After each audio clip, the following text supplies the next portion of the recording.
Yes people, what is going on, and welcome back to another post-match reaction video. Now this one was almost so different. 6 minutes ago, 7 minutes ago, this would have been a great video to make because I would have been laughing hysterically. But it's not to be the case. Sweden 1, Germany 2. A late 95th minute winner from Toni Kroos. Now, Toni Kroos is a player many people will know I love. I'd rate him as one of the best players in the world, and people at uni, we can have this conversation, we can debate it, whatever. But I have reasons, and honestly, he is insane. But we'll get onto that goal in a bit. Let's talk about the first goal of the game, and it was 1-0 Sweden. The goal itself, very good finish. The German back four, we'll talk about that very quickly, very off. Extremely off. Didn't feel comfortable, didn't feel natural, didn't look good. Boateng and Rudiger is not a good partnership because Boateng seems to think that he's like Puyol trying to play on the ball like he's some sort of legend. And to be honest with you, he works best when he just defends his lines, which is what defenders do. Which is a bit kind of meh, but it's true, that's what happens. He's a very good defender, but not when he tries to play the ball out from the back. Does it at the wrong time. He thinks he's God and he's not. He got sent off as well, we'll come on to that in a bit. Didn't look comfortable. First goal, beautiful ball played in behind, and it just was enough, just enough. Get away from Rudiger, and then lift it over Neuer. But I can't believe you lobbed Neuer in the World Cup. That's a massive achievement. Finds his way into the bottom corner. Great goal from Sweden. The game goes on, and it was, oh my God, who got the first goal? Oh, it was Royce just after half time. They took off Draxler, who basically did nothing in the game for Germany, and they brought on the old guard, I suppose you'd call it. In Mario Gomez, a player who's played for a fair few clubs, but has been in the Germany team for a good while.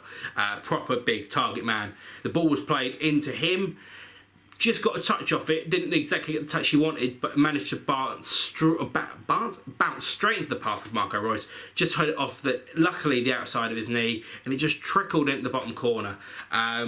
It was a typical German goal.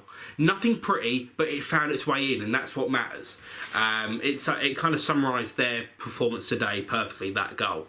And then the winner, my God. You give away a free kick in the 90th minute, right? Or the 95th minute. You give it away up the pitch. You don't give it away on the edge of your own box.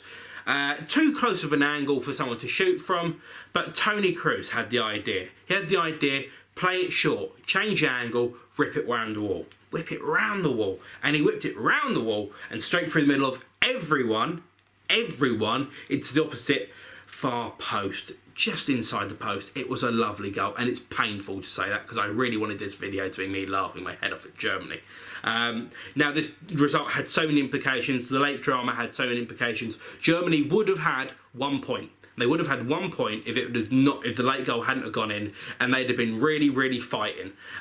It basically could have meant that Mexico and Sweden, who play each other next, could have just seen out the most dull, boring 0-0 draw, and both teams would have been through, and it would have been cushy. It would have been absolutely fine. But now Germany plays South Korea. They're probably going to go and get 3 points, and it could mean that they are going to go through regardless. So it's going to be interesting to see what happens in that.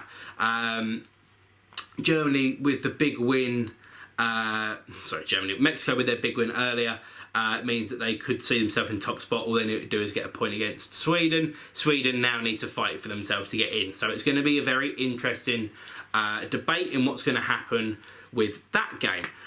So the last game in the group, I think a lot of people, I included, thought this group would be over by the second game. I thought it would be 2 wins for Germany, 2 wins for Sweden, and that would be it, done, finished.